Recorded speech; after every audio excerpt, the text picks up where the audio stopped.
Let's take this opportunity to bring in a special guest, Dr. Eric Furst, the principal investigator for the investigation known as InSpace 3, or Investigating the Structure of Paramagnetic Aggregates from Colloidal Emulsions.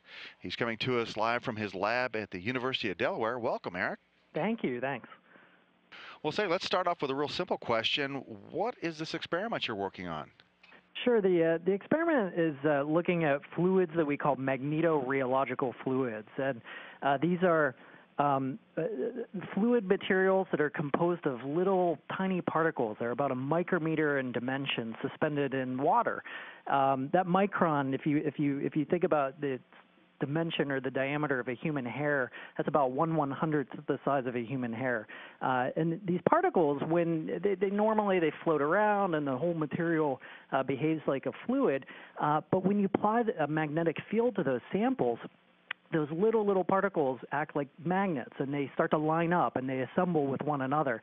And if you looked at this fluid, what we call the rheology of the material, how it flows, when you apply that field, it goes from a liquid to a solid very suddenly. And so we're investigating with these experiments some of the underlying phenomena, some of the details of how those particles come together and assemble into those structures, and how we can control that. You know, right now we're looking at some recorded video of what we've affectionately dubbed the green blob here in Mission Control. And I know you know what this looks like because you've been watching the results of your experiment. Can you explain a little bit what we're looking at here? Sure, absolutely. So it doesn't look like much, but it's actually pretty exciting for us. These are the black regions are the particles, and so those are the dimensions. There are several hundred microns. They're about the size of a human hair. So we're not seeing the individual particles, but what we're seeing is how they come together and aggregate in the presence of pulsed magnetic fields. The green that you're mentioning is just the light passing through our sample, so that's what allows us to distinguish the assembled structure from just the surrounding fluid.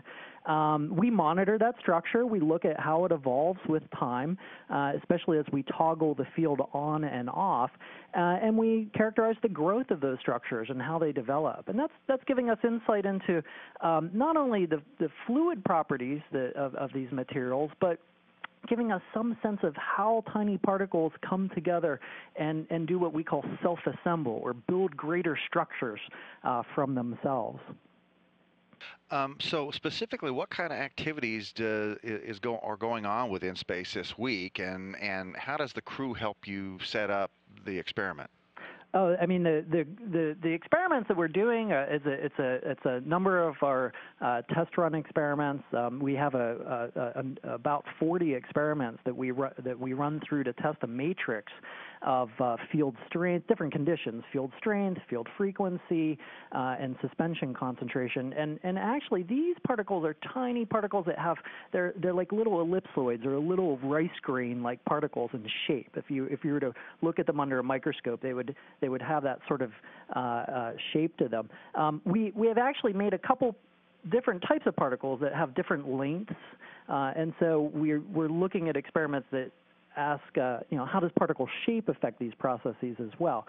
So the astronauts take our samples. I don't know if you have an image of those. I mean, it's a simple vial. The fluid's dispersed in that vial. They were sent up, I think, on, I want to say the Discovery, on the second to last launch, or maybe it was the Endeavour. About 2 years ago. They've been up there, and the astronauts take those samples. They integrate them into our experiment, which is in the Microgravity Sciences glove box, and it's roll film at that point. They set up the entire experiment, capture it on video. We get the downlink data. We monitor it in real time. And the key thing is that they record it on DV video, and that's sent back eventually, so that we can take that very high quality data and analyze it for our research results. Okay, well, how does doing this experiment on the space station as opposed to on Earth make it possible? Oh, well, these particles are heavy.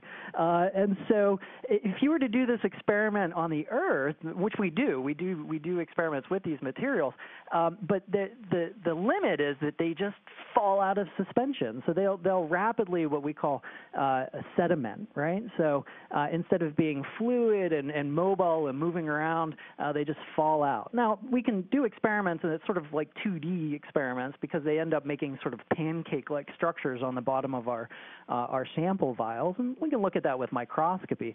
But the key with microgravity is, I eliminate that whole effect of having them sediment out. And so that makes the results that we have here much more generalizable in the sense that what we see and how particles assemble and the structures that they form, we feel that that can translate to particles of all different sizes. And what we're especially interested in is particles that are really small, nanoparticles, that we can't necessarily do experiments easily like this with anywhere. We're getting some insight into how nanoparticles assemble by doing these experiments. And from that, we're trying to figure out basically how we can take tiny particles and build bigger structures from that. That gets back to that kind of self-assembly idea that we're talking about. And we think that that's going to give us new technologies, new ways of manufacturing based on the idea of taking little building blocks, these little particles, and having them come together, self-assemble into bigger functional structures. So, in a way, is this kind of like the old Star Trek Next Generation concept of nanobots? Oh, I don't know. You'll have to fill me in on that. I can't remember the nanobot stuff. And, probably I dream of that. In some ways, the materials that we're trying to enable may seem more mundane. They may be thermal barriers. They may be materials that enable better utility of the solar power. Those. One of the things that we've learned in nanotechnology is how to build structures that are really tailored to transport light or to transport energy. The question that we have is, can we have those types of structures build themselves, basically, self-assemble? But they're not self-assembling in a sort of intelligent way, right? As a nanobot might, I guess, to form a bigger organism. It's a little less organized than that. Okay. And these colloids, let's try to relate them to something that folks on the ground would recognize. Some things are like paint, where you have to stir it every so often to keep the paint particles into the liquid systems. Is that right? That's right. I mean, and actually, the colloid sort of refers to a specific length scale of matter, and that goes back to the idea that these particles are on the order of about a micrometer. A colloid is usually it's a division of matter. It's a piece of matter that's anywhere from about 10 nanometers to several micrometers. So the micron range is a little bit larger size scale. Why that length scale is unique is that it confers on these particles the ability to move around by Brownian motion. All right, and that kind of gives the systems this ability to self-assemble. But if you go back to where people have seen colloids, you see it every day. Milk is a colloid, basically. It's a dispersion of fat droplets in water, and that's why it's so opaque. All those little droplets are scattering light, and clearly they don't sediment out or they don't cream, right? So they're moving around by Brownian motion in that fluid. Many of the consumer products that we use, and like you mentioned, paints and things like that, many foods have some aspect of being colloidal, and so it's a length scale of matter we use every day of our lives, but we often don't recognize that. And it's a really if you get into food and you get excited about those types of things, you'll find yourself actually working in this whole field of colloid science. And from there you can do many things. You can control how fluids flow. You can try to make these self-assembling structures. It's really quite exciting. Well, how might you apply this for the benefit of folks on the Earth?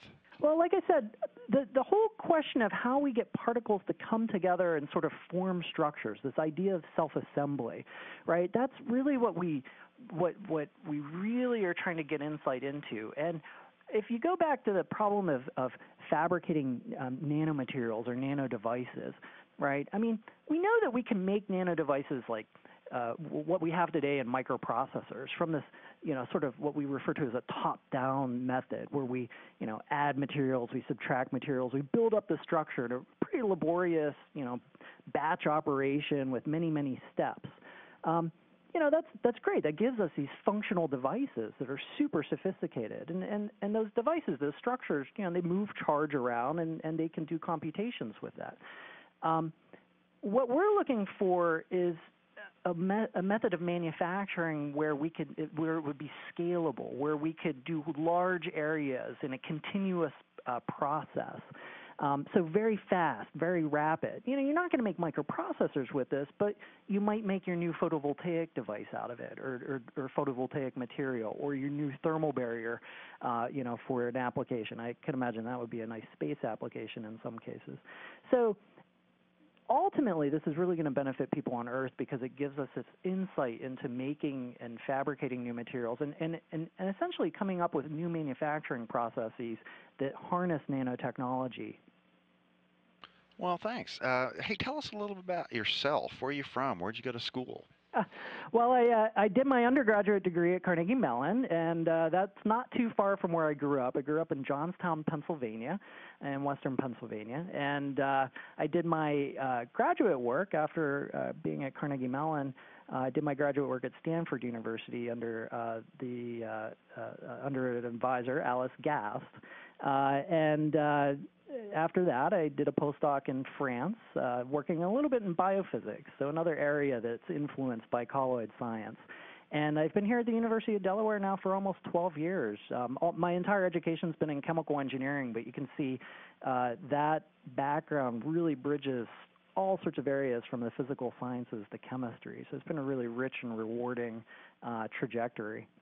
And how big is your team there at the University of Delaware? I have about 7 PhD students. Sorry, it's not an approximate number. I actually have 7 PhD students and 2 postdocs working with me directly. Usually we have a couple undergraduates in the lab. And I have 1 or 2 high school students working with us as well. So it's a team of, you know, fluctuates between about 12 and 14 people, all different stages in their education, doing work in the lab and helping us out in all the experiments and all the discovery of knowledge that comes with that. Well, Dr. Eric Furst from the University of Delaware, I want to thank you once again for being with us and explaining this very interesting experiment that has potential applications in so many areas of our lives. We really appreciate your being here today. Thanks, Kelly. It was a real pleasure.